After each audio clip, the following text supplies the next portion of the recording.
சண்டை. ஏன்னா இதை மாதிரி உங்கள் கட்சி பண்ண என் பசங்களை மாறிட்டாங்க, என் குடும்பமும் உடைஞ்சு போச்சு, என் கட்சி உடைஞ்ச போச்சு, உனக்கு நாசமாக போயிடணும். ஐயா எடப்பாடி கத்தி கத்தி பேசுகிறாரு, ஆனால் ஒரு மீடியாவை பேச மாட்டேங்கிறாங்க. 21 நாளில் அப்படி என்ன கட்சியில் குறைகின்றாங்க அந்த 3 எம்எல்ஏவும். நல்லா சொல்லுங்க, பல பேர் உழைச்சோம், நாங்களாம் உழைச்சோம். எங்கள் ஊரில் பெரம்பலூர் மாவட்டம் குன்னம் தொகுதி சிவசங்கன் ஜெயிச்சுட்டாரு. நான் 1 மாதம் வண்டி ஓட்டாக சுற்றிட்டு வந்தேன். என் ஊரில் நான் தான் ஓட்டு அதிகம் வாங்கினேன். ஆனால் எங்கள் தொகுதி ஜெயிக்க முடியல. அவங்க 2000 கொடுத்தாங்க, நாங்கள் கஷ்டப்பட்ட முடியல. இவங்க ஓட்டில் ஜெயிச்சிட்டாங்க, அவங்க ஜெயிக்கிட்டோம். 107 எம்எல்ஏ ஜெயிச்சான்.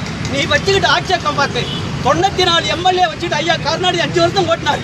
அது மாதிரி நடத்து. ஆனால் அடுத்த கட்சி விலை கொடுத்து வாங்காத.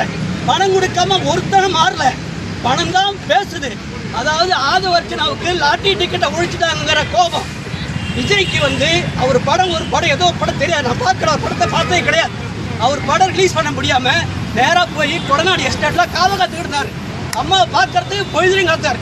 ஆனால் விடல, அந்த வாட்ச்மேன் விடல. சாயங்காலம் 6 மணிக்கு மேலே எஸ்.ஏ. சந்திரசேகரும் விஜயும் பார்த்தாங்க. பார்த்து பேசினார்.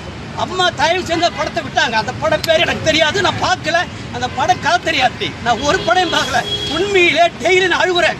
ஒரு நாள் போன வாரம் விஜய்க்கு போகும்போது காரில் பாட்டில் தண்ணி பாட்டில் தூக்கி போலான்னு பார்த்தேன். ஆனால் என் ஃப்ரெண்டும் சொன்னால் அது மாதிரி செய்யாத, உள்ளே பிடிச்சி போட்டுருவாங்க போலீஸ்காரங்கண்ணா. ஏன்னா அவர் அழுகுற மாதிரி பேசுகிறார் எடப்பாடி. ஏன்னா கட்சியை உடைச்சு விட்டாங்க. கட்சியை உடைக்காத, உன்னால் முடிஞ்சா 107 எம்எல்ஏ வச்சு நடத்து. இல்லையா போய் எங்கேயாவது போ.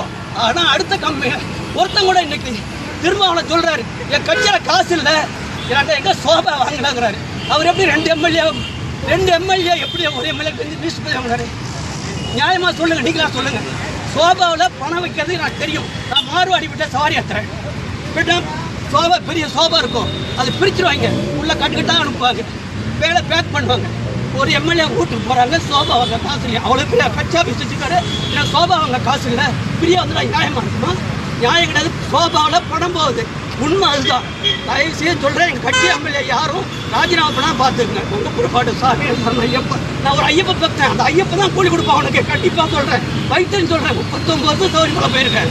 ஒரு வருஷமா நான் 40 வருஷம் நான் கல்யாணம் பண்ண போகிறேன். எம்ஜிஆர் கோட்டைக்குள்ளே கேண்டில் வேலை பார்த்தேன். எம்ஜிஆர் புரட்சி